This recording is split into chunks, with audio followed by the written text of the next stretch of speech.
Hi, my name is Ritesh Bawri. I'm an entrepreneur and also the father of two wonderful children. Interestingly, I'm also someone who's almost died 14 times in my life. From being in a near plane crash to being lost in a jungle, I've seen it all. 7 years ago, I experienced what was hopefully my last near-death experience. I just turned 40. I was diabetic, I was hypertensive, had always suffered from asthma, and I had acidity for at least 20 years. Thanks to the intervention of Professor Ravi, I was able to reverse all these conditions in 90 days. I was hooked. I had to learn more. Since then, I've read thousands of medical journals and hundreds of books. I've certified myself in physiology from the Harvard Medical School and in nutrition from the Tufts Medical School. I just had to understand what was happening in the human body. I've started Breathe Again, a platform dedicated to helping people live a very long and a very healthy life. We've been able to impact thousands of people, reverse lifestyle conditions. You know, the really interesting thing is that even the World Health Organization calls lifestyle diseases potentially reversible. Are we saying that if you just simply made some lifestyle changes, 7 of the top 10 reasons why we're dying could be reversed, or at least the risk could be reduced? To find out more, I put together the Ritesh Bawri Show, where we talk to experts and regular people, understand from them what's going on with their lives, and how all of us can live a very long and a very healthy life. Welcome to the show, the Ritesh Bawri Show.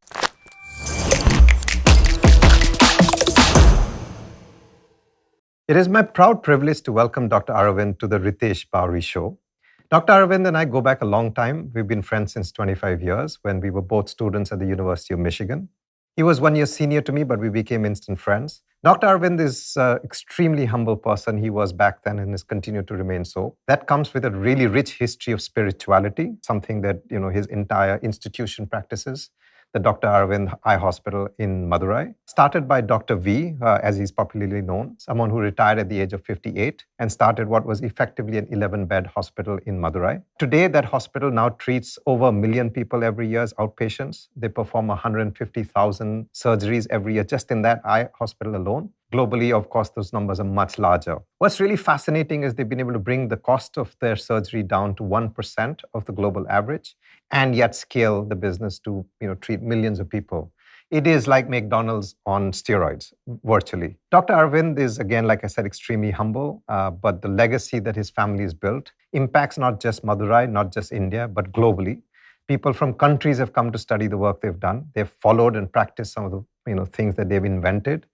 For example, they can do 2,000 surgeries per doctor, as opposed to the global average of 400. These are now practices that are being adopted by other countries. So it's my proud privilege to welcome Dr. Aravind to the show. We're going to talk about sight. We're going to talk about vision. We're going to talk about practices that you can use to improve your sight if you're young.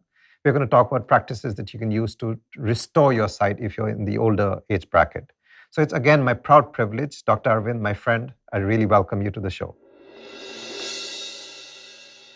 Welcome, Dr. Aravind. Obviously, you and I go back a very long time. We've been friends for 25 plus years. And in many ways, it's a true honor. Of course, we knew of you when we were in school. Dr. Prahlad would talk extensively about you, your hospital, the work that you all have done. When I went back and researched some of the statistics again, they're just staggering, absolutely staggering. So, for example, your hospital in Madurai has treated over 1 million people as outpatient, and you've done 150,000 surgeries. Just the numbers itself are staggering. Like that would be the statistics for countries, not hospitals. So it's truly a pleasure, truly an honor. I know I'm going to learn a lot. But let's start at the beginning. One of the most funny things I learned in this journey of trying to research on you and the hospital was that the hospital is not named after you. It is actually named after Sri Aurobindo, which is not something I knew. You just happened to have the name Aravind, because of which there's been a deep spiritual sort of practice, belief, or sort of a thought, a philosophy that's guided the work that your uncle has done. And then now all of you all are continuing. I'd really like to start there. What is this? Like when you talk about medicine and you talk about spirituality, they're almost in some sense like different terms, right? They don't coincide. But you're one of those rare cases where spirituality and compassion have coincided with medicine, because of which you're able to treat millions of people at fractions of the cost. Walk me through that, like what's really happening, what's going on, how have you sort of built that into your business, what's the process, what's the method, how do the new generation then sort of also believe in the same things, don't become commercial. Please walk me through that. Thank you, Ritesh. I'm very happy to be here, and see you conducting this interview and the whole transformation that you have gone through. Aravind was founded by Dr. Venkataswamy at the age of 58. And he retired from the government service, which was the mandatory age. Yeah. And then he actually wanted to go and settle down in Pondicherry. Okay. He wanted to work on a spiritual sadhana. And the family, he was the patriarch in the family. Those days when you have 5 or 8 siblings and 3 of them passed away, 5 of them stayed back. So he was the one who educated my father, my aunt, my uncle, all of them he educated, he brought them up. So the family was not very happy for him to go and settle in Pondicherry. Sure. He was a bachelor and he had always lived with the family. So they wanted him to continue the work that he had done. He had done phenomenal work in eye care. And he saw himself as an instrument in the divine's hand. Whatever the divine wants me to do, I will do. In this case, it's eye care. And there are so many people who are suffering. And if I have a solution and I'm able to help people, and 1976 India is not the India of today, right? Correct. $150 per capita, so many poor people. So that's how the model came into existence. Even when it was started as a not-for-profit organization. So the quote that he always speaks about very highly, and we use it regularly, is intelligence and capabilities are not enough. There must be a joy of doing something beautiful. I think that joy of doing something beautiful translated into eye care in his life. He transformed it himself and he built a structure so that all of us are now following. We are a much larger organization serving a large population. Still, I think the DNA that he nurtured has grown, has evolved. But that's the foundation on which the organization was built. He was inspired by Sri Aurobindo's and mother's teaching. So that's how my name was after Sri Aurobindo. Yeah. And then the hospital was named after that. Right. So that's how the whole evolution came into being.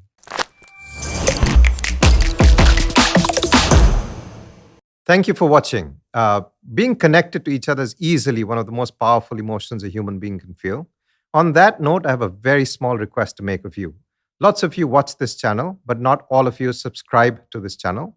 If you subscribe, you'll get notified of all the new episodes that we're going to be releasing very shortly.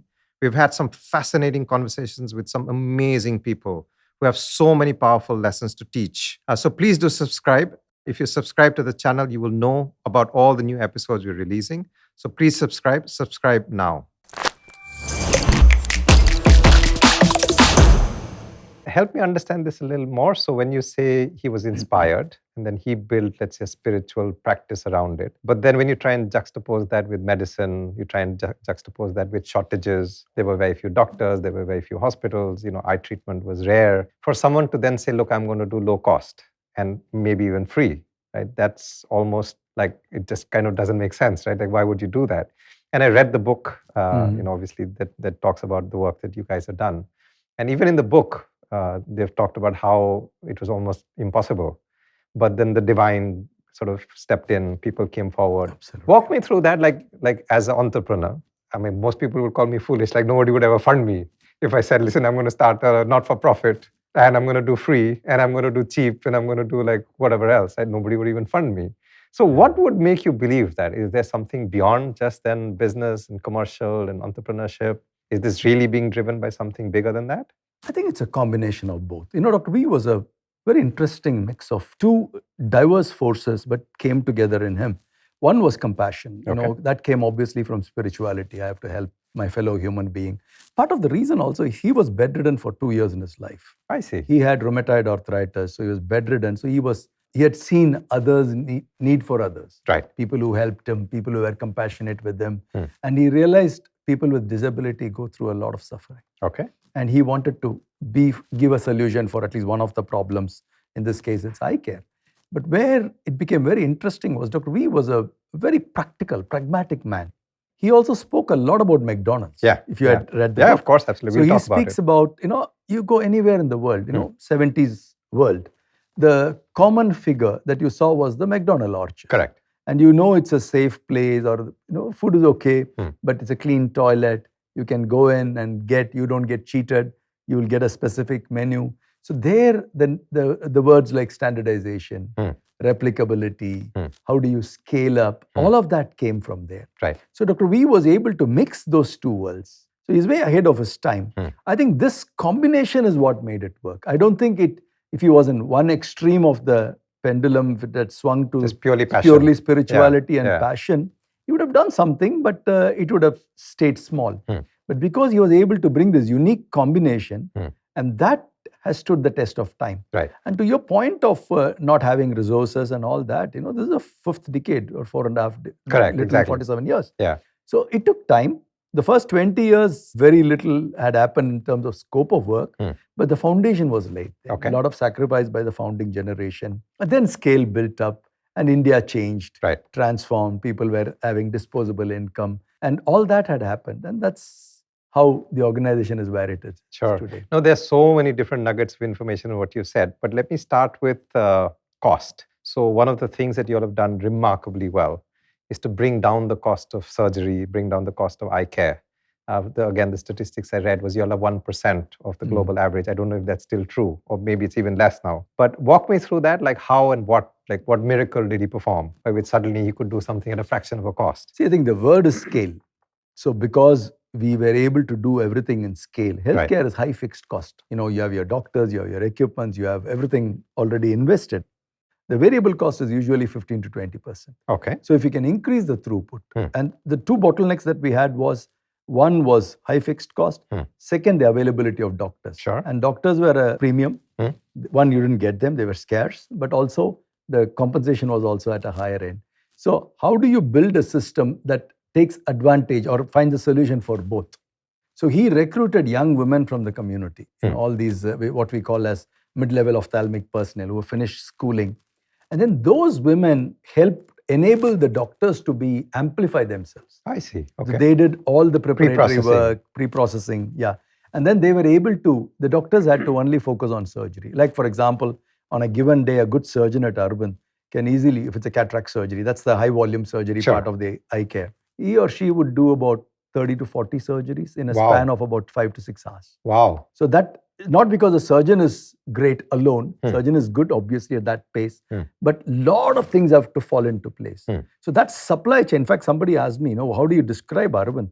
Aravind is a logistics organization. Incidentally, we do eye care. Interesting, really interesting. Because how do you shift all these people? We serve about close to 7 million outpatients a year. Right. We do about 700,000 surgeries a year. Yeah. And we transport, of which about 300,000 people for surgery into the hospital. So it's a large logistics machine that keeps working. When I read the statistics, they were staggering. Like your Madurai hospital alone, you'll have looked at more than 1 million patients. You'll have operated on more than 150,000 people. Those are just staggering numbers. Like I said, countries sort of treat those many people in a year, as you all do in one single hospital. The supply chain concept's very interesting. So this, we used to do cement.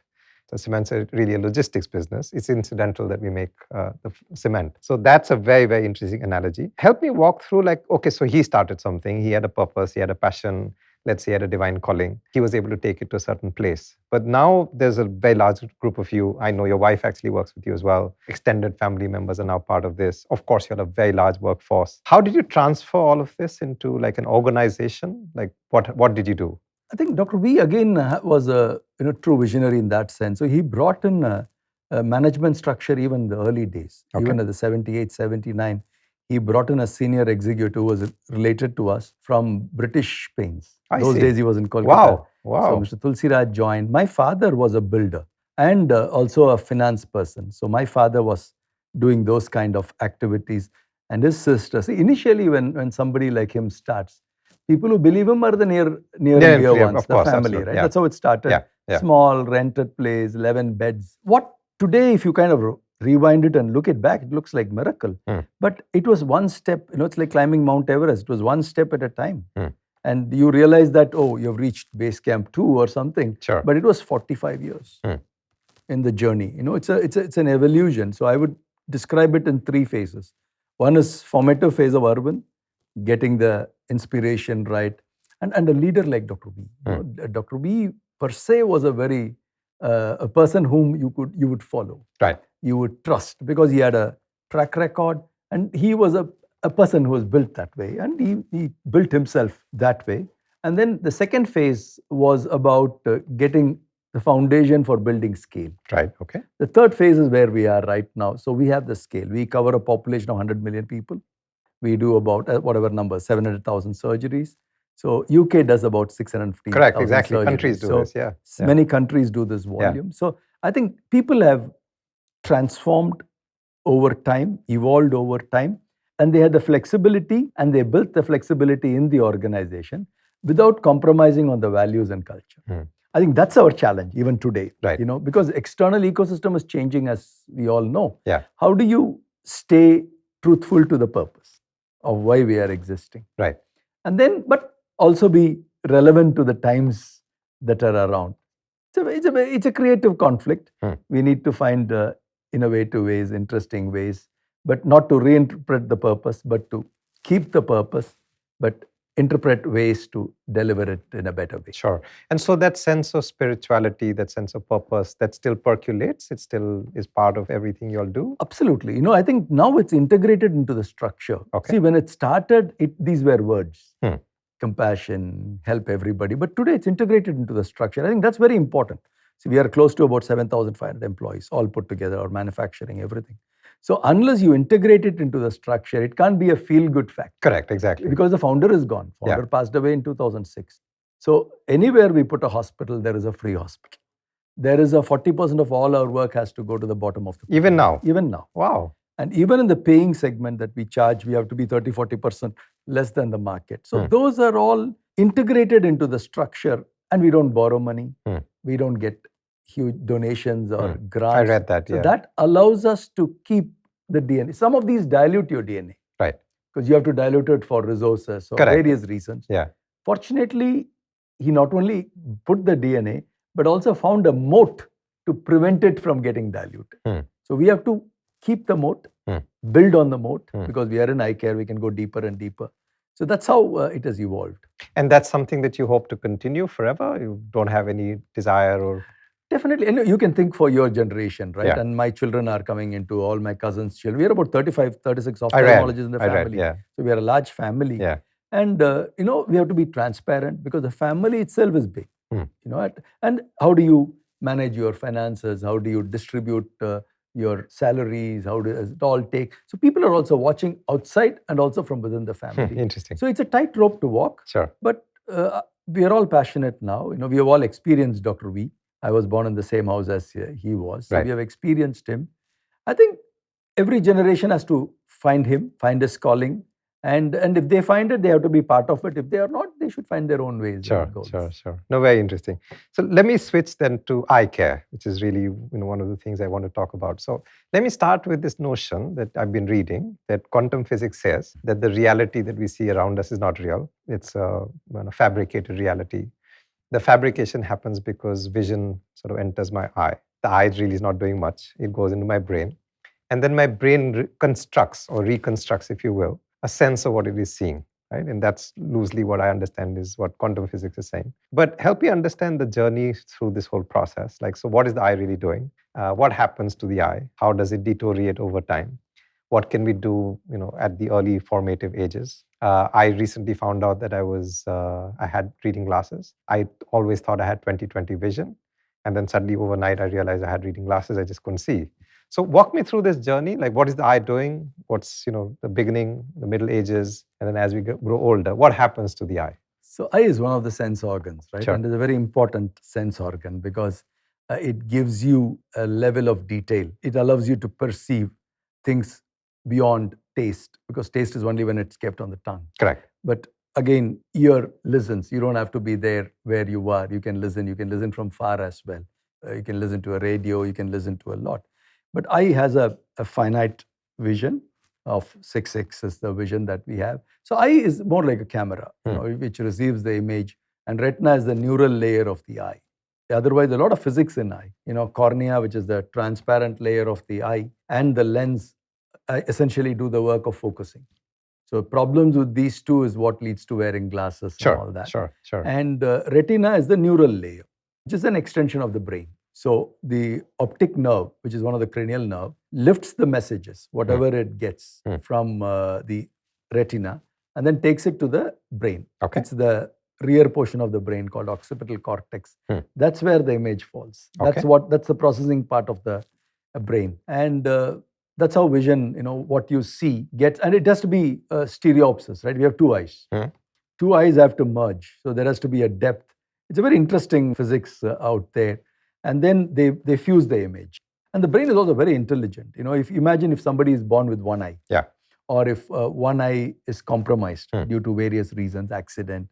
The other eye, the brain looks at only the good-looking eye or a well-seeing eye. So the brain has a filtering mechanism to take away the noise, to take away a lot of things in place. So that's how the eye works. And eye has certain other functions too, because a lot of our balance also comes from eye. Ear primarily is the balancing thing in the body. That's why they say, if something in my ear, I'm feeling giddy or something. But eye also has a very important element. If you close your eyes and stand with one leg, and you will not be able to balance. Really? Open eyes, you'll be able to balance a little longer. Okay. So eye gives you a perspective. Depth perception, and all that. So eye has a lot more than what we see. Right. Really interesting. What you were saying about the ear, what I learned was there's a bubble which sort of creates that sense of balance. But you're saying the eye also plays a role in this. Both. It's a combination of both. That's really interesting. So if the eye is not there, then it compensates. Definitely, you see blind people able to walk, but they need that help of a cane or some technology to do that. But eye has an important role in balancing. Tell me something, so one of the arguments that's also made is that the eye sees what it wants to see. And then sometimes you also not see things. Is that true? Sherlock Holmes saw much more than what others saw. Yeah. I think it also is your knowledge, level of concentration, level of absorption that you have, this mind space you have, and emotionally, how emotional you are. Okay. So it's multiple factors that play into it. What you observe, what you take in, what makes an impression on you. I think seeing, it's like camera, right? You take a picture, it will see everything. Got it. I don't think there is any difference in eye. Eye sees everything. Yeah, okay. But what you realize or what you play back is based on multiple other factors. Right. Because you focus your attention on something. So that's how it works. There is a selective, because the selectivity comes in the brain. Got it. Not in the eye. Okay, got it. Yeah, okay. So basically I'm interpreting it in a certain way in my brain. And then that's being driven perhaps by emotion, how much I slept. Absolutely. Where I am in my, mind space and so on and so forth. Okay, so it's really the brain that's actually interpreting. Absolutely. That's really interesting. Okay, let's start at the beginning. So as a child, obviously we'd play video games. Today, my 10-year-old son is constantly on his computer, on his laptop, on his phone, and you can fight him, but you can't take it away. Walk me through that. Like, what should children be doing? How much is too much? How much is too little? Blue light versus this light. Like, so, we get lost because we read most of it on Instagram, right? From who knows who, right? Who knows whether that person even knows what he's saying. And because I know even less. So it's very easy to get seduced by someone saying something. But perhaps if you could help us, educate us almost on what really is happening as a child. What are some of the best practices? What should you do? What are absolutely no-nos, just do not do? See, when a child is born, I think it will be good to have one examination. Now, most of the pediatricians try and educate the parents on that. Just get it immediately, just at least one evaluation. Like you're talking about eye vision? Yeah, after about 3 to 6 months really? of the baby. Okay. Just to know what's happening and all that. Is the movement all right? Is there a squint? Because the children may have power, refractive error, but they may not be able to share. They may not know. How do they know? Exactly. I have less vision or more vision because they've not compared. They've not spoken to anyone at that stage. So especially when both the parents are wearing glasses, because there is a genetic component that both the parents are wearing, and there are certain other genetic eye conditions which comes when you're born. You have to be a little watchful on that if it runs in your family and all that. And some of the infective conditions, rubella during pregnancy causes pediatric cataract. So one has to be careful about it. Otherwise, after about 5 years, once everything is clear at that stage, then after 5 years, once to get the eyes tested, and every 2 years subsequently. But if somebody is wearing glasses, a child is wearing glasses, today the penetration is close to about 18-20%. Yeah. It's a surprising number. Actually, interestingly, 15-20 years ago in India, it used to be 6 or 7%. In the urban setting, it was 8%, and the rural setting, it was 4-5%. Today, they say we are as good as any Oriental population. The Orientals, even then, Singaporeans had about 18-19%. Today, we are getting there. Part of the reason is our near vision. We are using more near vision. Children are not going out and playing and all that. But that's evolution. Because today that's their future. The gadgets are the future. This is how they're going to make their livelihood. They're going to see the world. Yeah. So I don't think we should be very restrictive, but I think we should educate them some healthy habits.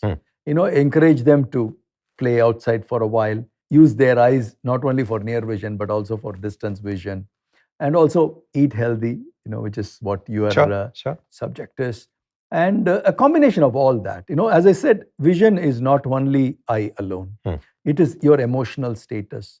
It is your ability to handle stress, ability to process information. So your intellect, all of that has a role to play in vision. So if you are building a holistic person, all of this should be taken care of. Correct. But it's not isolated to eye alone. It's a combination of all that makes your body healthy or makes your eye as healthy as well. See, eye is like hearing. You sleep, you close your eyes and you don't hear. Yeah. But your heart keeps pumping. Correct. Your lung keeps breathing. Yeah. Eye keeps working. Yeah. Even in your dreams, rapid eye movements keep happening. Your Correct. eye muscles are working. Your eyeballs are going here and there. It's called NREM sleep, rapid eye movement sleep, and all of that. So it is you have to take care of that person, or the person has to take care of himself, or the child. If the parents take care, give them a broad-based, holistic upbringing. That should take care of most of the eye problems. But if they are detected to have an eye problem, imagine if they have a wearing glasses, which is the commonest of the eye problems, then they will have to go to the eye doctor, every 6 months to evaluate the progression. The progression, there is a jump during the puberty age group. So one has to be a little careful. And then people may want, youngsters may want, I don't like wearing glasses, I need a contact lens. Or after about 20, 21, they may say, I need to get a laser surgery done to remove the glasses. Those are all the options available. Correct. But till 20, as of today, you will have to monitor. Got it. What I found very interesting was you talked about how it's not such a, like everyone's paranoid. Like I know we are paranoid with the kids, because they're constantly on the computer or phone or whatever. And there's nothing that, sort of almost works without that.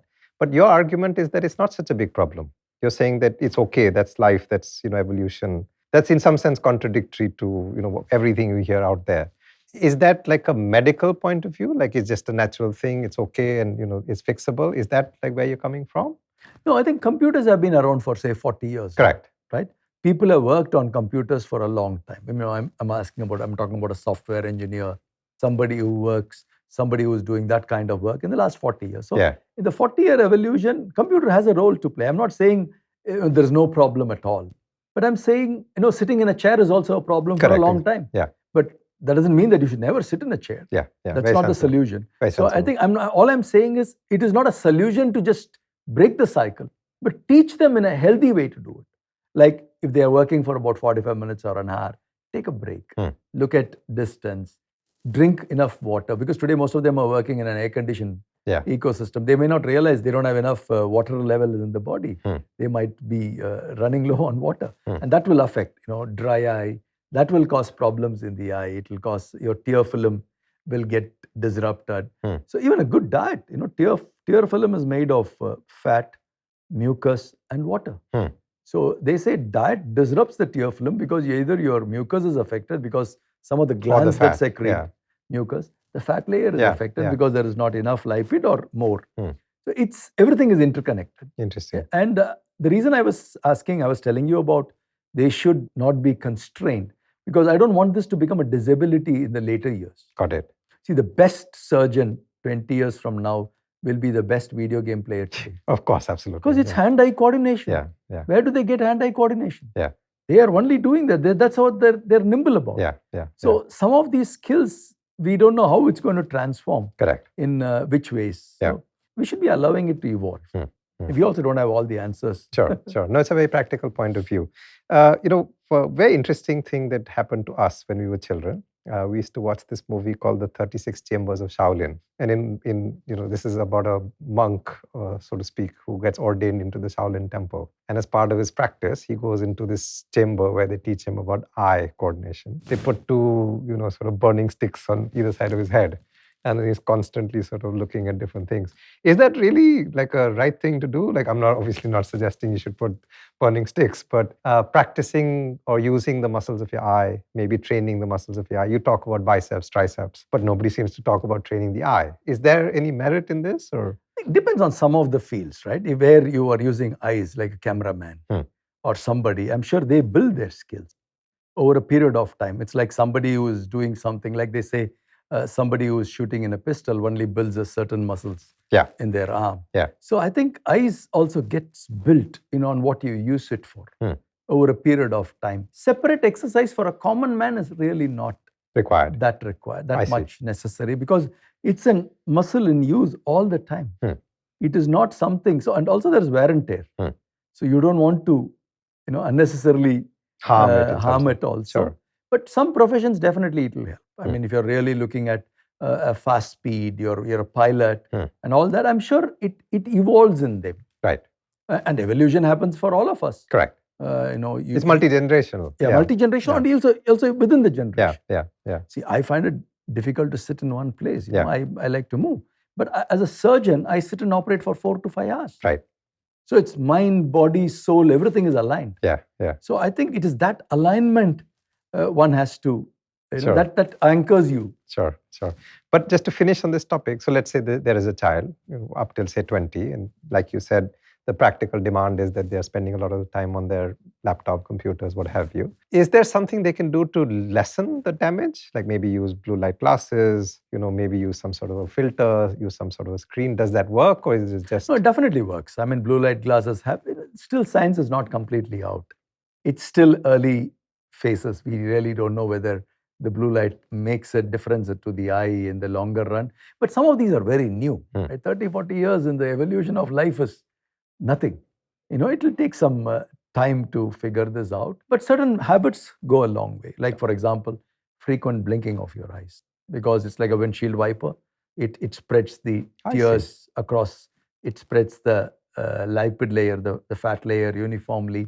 That definitely is important. As I said, water is a very important component. Giving rest. When I say rest, not closing your eyes alone. Enough sleep is important. And also because all these glands require time. There is something happening when you sleep. Right. The tears are washing away. It is manufactured in the lacrimal gland, gets washed away. So all of that requires time. So I think it's balancing.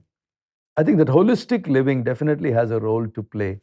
Instead of selectively, imagine you have beautiful eyes, but you have nothing else working for you. It doesn't work that way. Right? So you need a combination of all. I do agree. Which actually brings me to the next question I wanted to ask, which is lifestyle. So if you take the child's journey, I found in my own case at 15, I went to Bombay, and I went from like a home comfort and what I thought was mother fussing over me to basically degenerative lifestyle, right? I was just eating rubbish. I was sleeping for 5 hours a night, basically sort of harming my body totally. I mean, forget just the eye. My entire body was being harmed. As a function of which I would get like, tuberculosis, I would get jaundice, I would get something or the other all the time.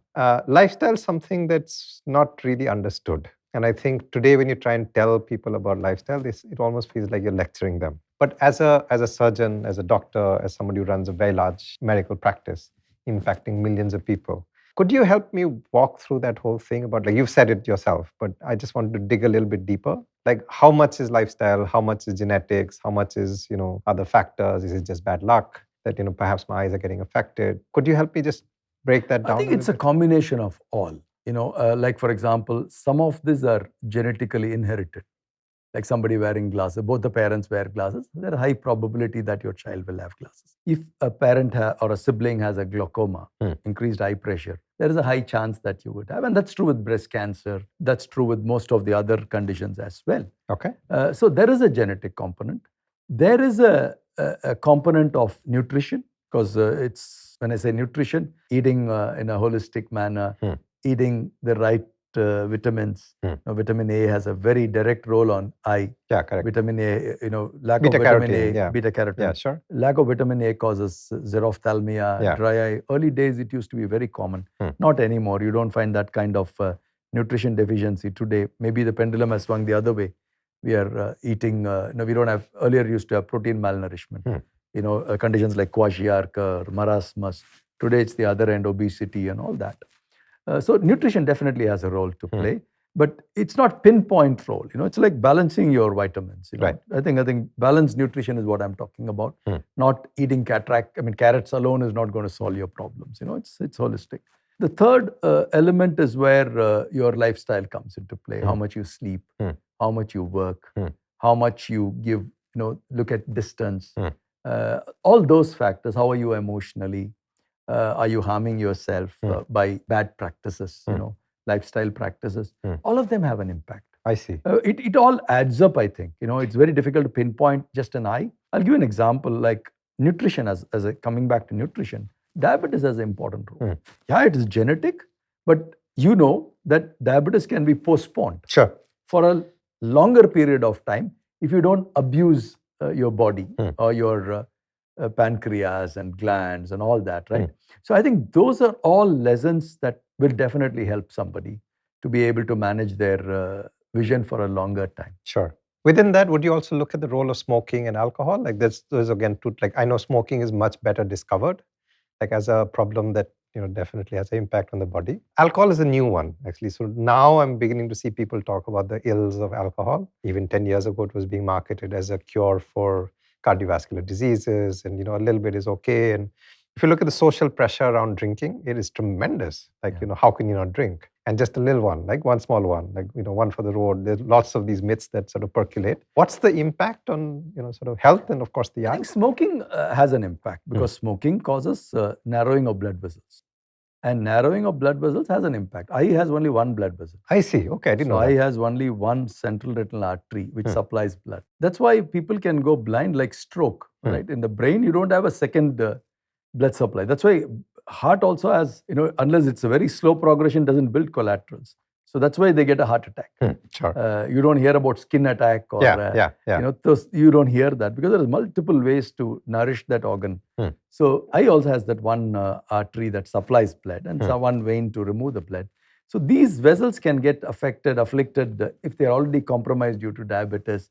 They're already compromised, then smoking can definitely be injurious. I see. Alcohol also has a role to play. Alcohol affects your liver, it affects your pancreas, it affects your digestive system, it affects your nutrition overall. So I think that has a role to play because overall nourishment, as I said, eye is not, you cannot look at any part of the body in isolation. Got it, yeah. So it is all a symbiosis of all activities. So if that symbiosis is broken, for some people it shows in their eyes. They can get blind. Some people it shows in their heart. Some people it shows in their brain as a stroke. So that's how it works. Sure. Around this only, but a little bit different. So lighting obviously plays a big role. Historically, we didn't have lights. 100, whatever years ago, there was no electricity. And so the only light that we worked in was natural light, sunlight or what have you. Perhaps there was, a couple of people who did things with lamps and so on. So, but it was not the common thing to do. Today, we largely work under artificial light. Like right now, when we are sitting, we are both sitting under artificial light. There's not a drop of light coming from outside. That's usually how you find yourself most times of the day and night.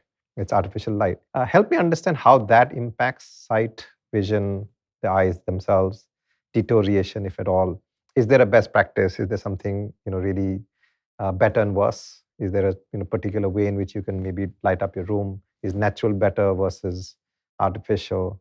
What's the impact of that on your vision? I think natural light is better. Okay. I mean, there is no doubt about it because it brings you, I think, all combinations of all wavelengths and all that. But this is a science in evolution. I mean, I may not have all the answers. I don't think no one has all the answers of how this natural light or artificial light will affect us. But people live in places where the sun only comes for a few hours in a day. Right. People live 24 by maybe 20 hours in a day in the poles, North Pole or South Pole. Sure. That longer. It's a science in evolution. We don't know the answer. That again is moderation. The intensity of light, how the light is focused, is it directly affecting you? I mean, there are ways. That's why when people go into snow, they are supposed to wear goggles. Correct. Or when you see somebody doing welding, you wear goggles. Yeah. Because some of those rays are very harmful to the eye. It can affect the cornea. It can make a person blind. Even sunlight, looked at it for a longer period of time, can harm your eyes. So not that natural light, I mean, you can't overdo exactly, yeah, sure. natural light, I think the skin cancer, exposure to sun. So I think it's moderation. is very important. But this light and eye is a science that is evolving. Sure. And then, when you look at light, there's also this notion of sleep, because sleep is also regulated by light. And so typically, they say get morning sunlight, taper down towards the night, kind of what our normal cycles used to be. Is that kind of what you're also trying to say here, that it's better to get natural light as far as possible? Absolutely. But also low light in the evening? Absolutely. That is very true. Because you have to listen to the body. You have to listen to the body clock. And body picks up clues from what you're feeding it. Right. So you will have to feed those informations, right? And you'll have to get 7-8 hours of sleep. Right. Those are things. Maybe some people need 6 hours. I mean, it's not one shoe fits everyone. Right? Correct. I think some people do well with that. Some people will do well, but nobody will do well with 2 hours of sleep or 3 hours of sleep. Of course. So I think it's a combination. I think you have to have the natural component, no doubt about it. Not only for light, but also for physical, the body, going and exercising, stretching yourself, getting some fresh air. All of that play into your health. Sure. Right? And I think that combination is very important. That's the point I'm trying to make. It is not eye in isolation.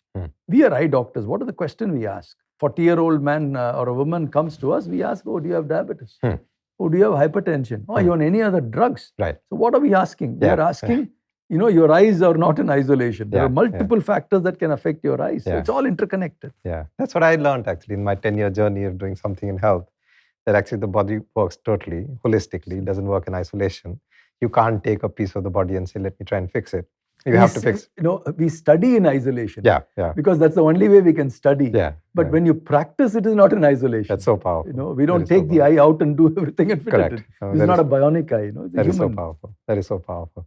Let me switch topics a little bit. While doing research on eyes, vision, sight, one of the very interesting things I read was a term called cupping. So this apparently an Israeli man who was blind, and then he had perseverance and desire to sort of fix his sight. And so he practiced something called cupping continuously. So he's cupping, basically putting his hands on his eyes for up to 3-4 hours a day. And he claims, I don't know if it's correct or not, I'd love to hear your thoughts.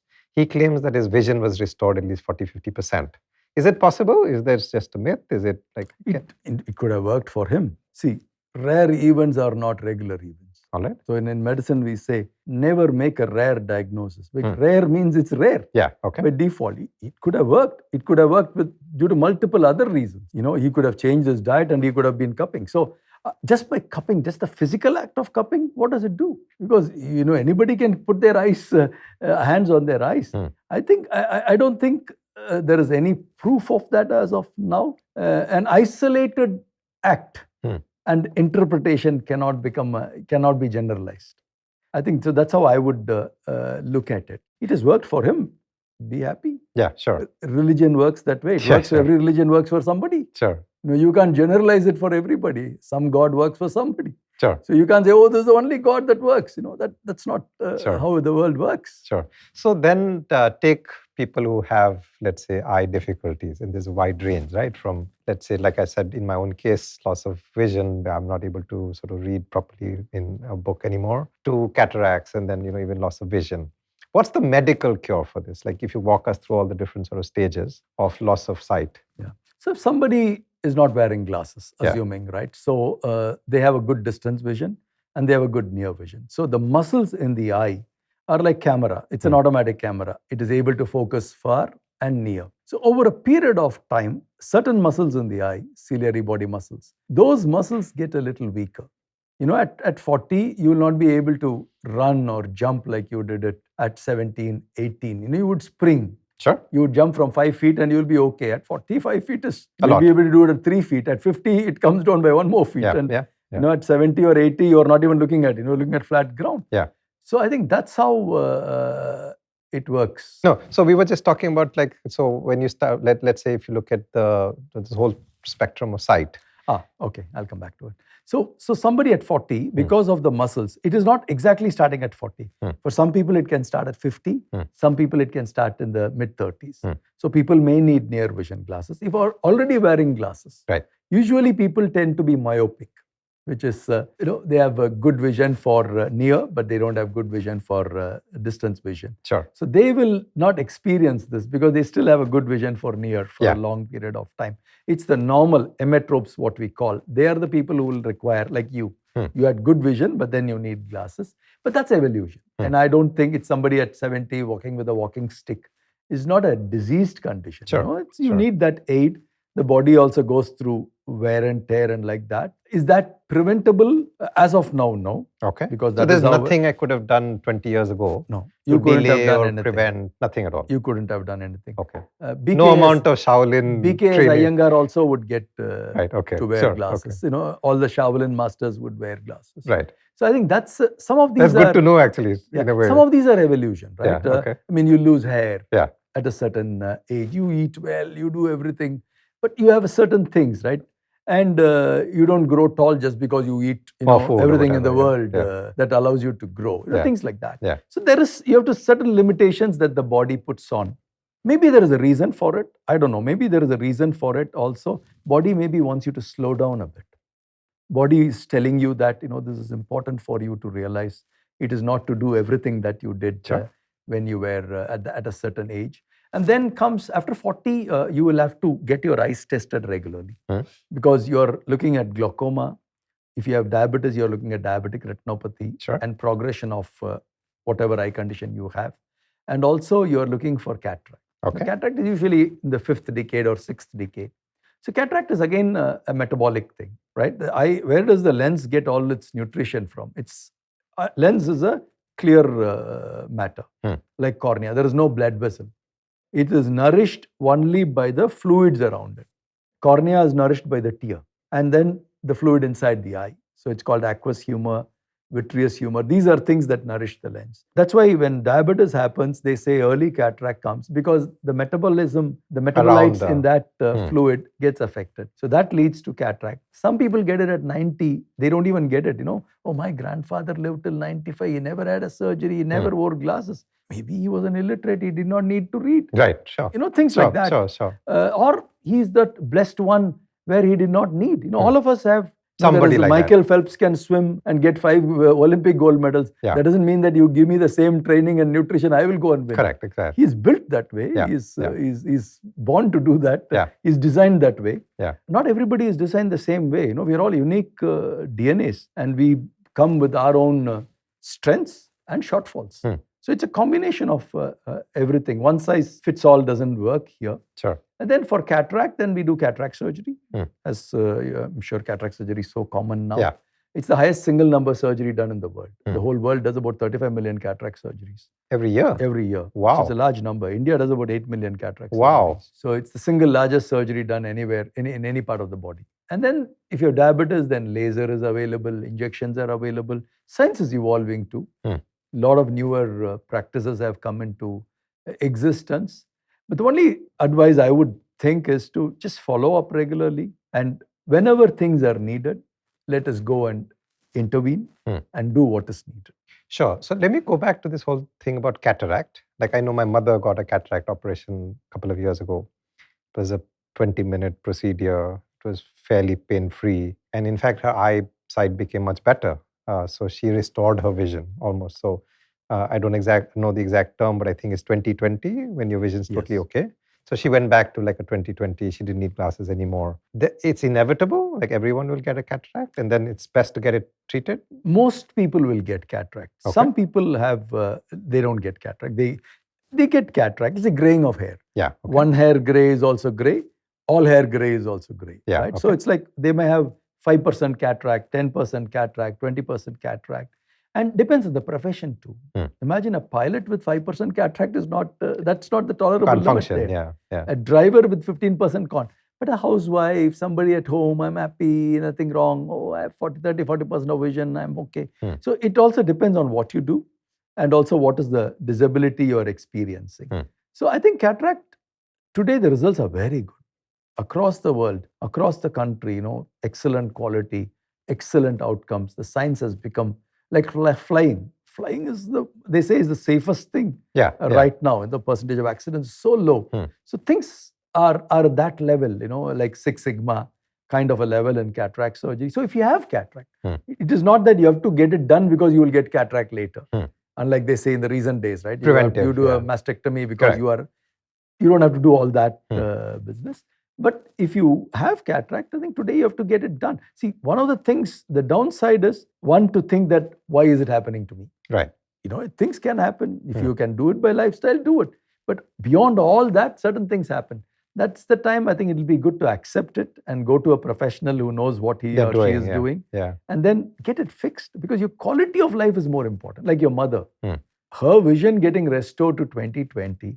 Imagine the quality of life she has. Correct. She enjoys her grandchildren. She watches a movie. She goes around. She doesn't feel disabled. She doesn't feel older. It gives her that much more confidence. So I think that's how what vision gives you. If it's cataract, then you'll have to remove the cataract and put an artificial lens. If it's glaucoma you have to be very careful, because whatever is lost forever as of now. So preservation of existing vision is important. So constant either eye drops or surgery or laser, whatever is suited to you. It's not, again, one size fits all. Depends on the condition, depends on the anatomy of the eye, morphology, all of that. So I think one has to follow it up. Sure. If you don't mind, like for maybe some of the people watching who may not fully understand what is glaucoma, if you permit 1 minute, if you can explain what it is, why would you get it? And again, in both these questions, I think the question I want to ask is like, say if I had a cataract and I said, yeah, it's okay, 3-4 years, it's okay, I'm just a regular guy. Can I wait 3-4 years? You said in glaucoma you can't. Yeah. So if you don't mind, if you can explain what is glaucoma, what can you do? And then just this notion of delaying, because everyone loves to delay surgery, who doesn't like to delay surgery? So what's your view on that? So I think cataract, today the world has become very visual. All of us need vision, right? Today, everybody is using, I think India is so literate in phones, right? The smartphones, everybody has shifted to smartphones. So I think the older you get, smartphone is how you're connected to the world. Right. You're not physically able to engage with the world, but virtually you are engaging with the world every day. So I think today the outcomes are very good. I say, if you're finding it difficult, if it is bothering you, then please get your surgery done. That's the message I'm giving. It's not just because you have cataract, you don't go and get it done. Yeah, sure. It's like dyeing your hair. But you don't have to suffer. You don't have to manage the disability. You don't have to fear, or for some other reason you feel, you don't have to do that. Today the outcomes are good. Glaucoma is like blood pressure. There is there's like a ball. So there is fluid coming in, fluid going out, right?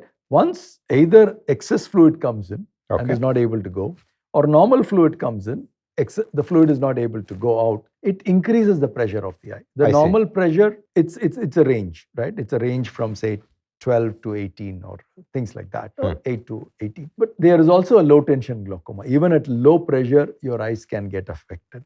So it's a combination, but most of them will have a higher pressure. 90% of them will have a higher pressure. And that pressure, like you take a blood pressure medicine every day, we give an eye drop to control it. If it doesn't work with the eye drops, then we would do a bypass surgery, either for increasing the outflow. Obviously, that's the only thing we can do, increase the outflow. Or we can create a bypass if it's an anatomical defect in the eye. Sometimes there is a crowding of the anterior structure of the eye, which causes a pressure rise because the fluid is not able to move out. So we make a laser to create a bypass. Either you create a bypass inside the eye or you create a bypass outside the eye. That's what is glaucoma. The equilibrium of the eye is affected.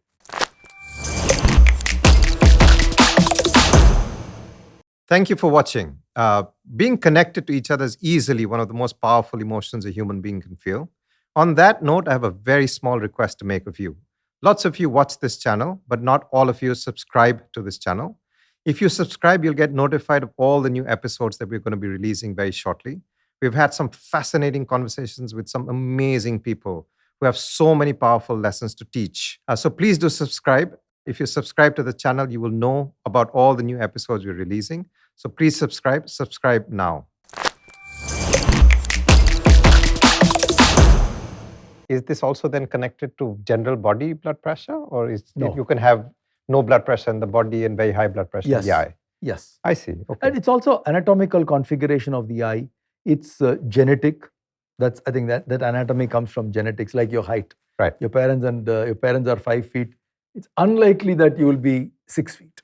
Yeah, correct. 6'5". So you may have preponderance for some of these conditions. So you may have to evaluate that and do what is necessary. So this is very interesting. So what you're saying is, imagine like I don't have any blood pressure. My blood pressure is 105/65, but I could still have the risk for glaucoma. Absolutely. And I should actually get myself checked.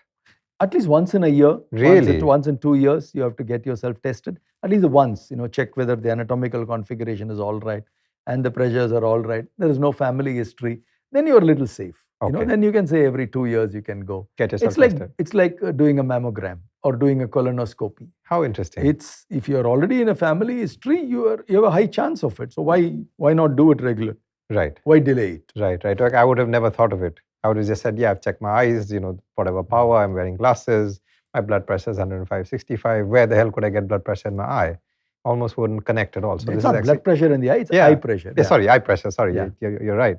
But I'm just saying the thought would not have occurred to me unless I'd had this conversation with you. This is something I should get tested. Yes. And then, of course, everyone... Above 40, everyone should get tested once. If they have a family history, let the doctor whom they go to decide on the frequency of checkup and all that. After that? Yes. Yeah.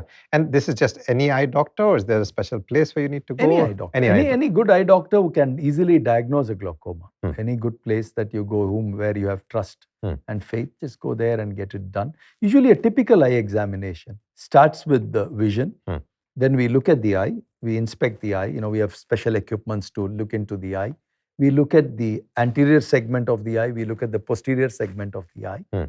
And there are different equipments to do it. And there is a CT scan, we call as OCT, and that is for the retinal layers. Is the retinal layer affected? What is the optic disc? How is it configured? So all of that is there, both subjective and objective. You can take a picture, OCT does it, and there is a field. You stimulate different points in the eye and get the feedback from the eye. So all those gives you a lot more intelligence, a lot more clue. Most of them are not needed to rule you out as normal or abnormal. But when you have reached a stage of abnormality, this allows to track the progression of the condition. Very interesting. Like I would not have imagined at all. Like at best, maybe eyesight. And that also, my true story is I went by accident. I think I was taking my mother and I just happened to be there and the doctor said, get yourself checked. And I said, what are you saying? My vision is 20/20. He kept insisting. He said, no, you've got reading glasses, you've got reading glasses. I said, no, doctor, my eyes are perfectly okay. He said, I promise you have reading glasses. Then he said, invest in one. I said, okay, since you're insisting, I'll take it.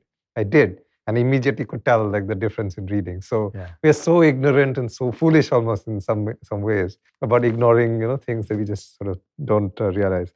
But we're also moving into the world of the future where technology is taking over. Apple just announced that they're going to come out with this virtual reality headset. So I'm essentially going to put something onto my eye and then I'm going to immerse myself in an almost alternative universe.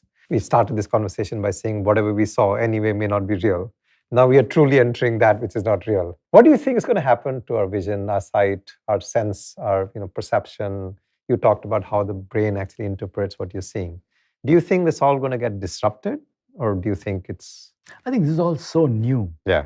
Right. I think sometimes technology goes way ahead of what body goes. Right. Correct. Because sometimes as we all have experienced, technology can show us so many things, but we don't have the processing.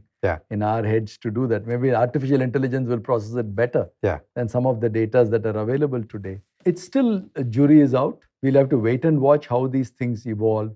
And like evolution of cars, evolution of transport, how has it affected human anatomy?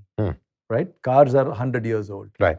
Or 120 years old or 150 years old. So things like that. How has fire evolved our gut? Because then cooking became reality. So I don't think we have specific answers at this point of time because we don't even know what the solution is. Correct. Because solution keeps changing. Because I'm sure they bring something today and then there is a next generation a year from now or 2 years from now. But what is one good thing I see in technology, right? It externalizes a lot of things. Like your smartwatch. Today externalizes your steps you walk. Yeah, sure. Your blood sugar that you have. Earlier, it was the domain of healthcare. Yeah, sure. Doctors. Your blood sugar was done only once in a year, twice in a year. Today, every second. I was seeing a patient the other day. I asked him, how was your blood sugar?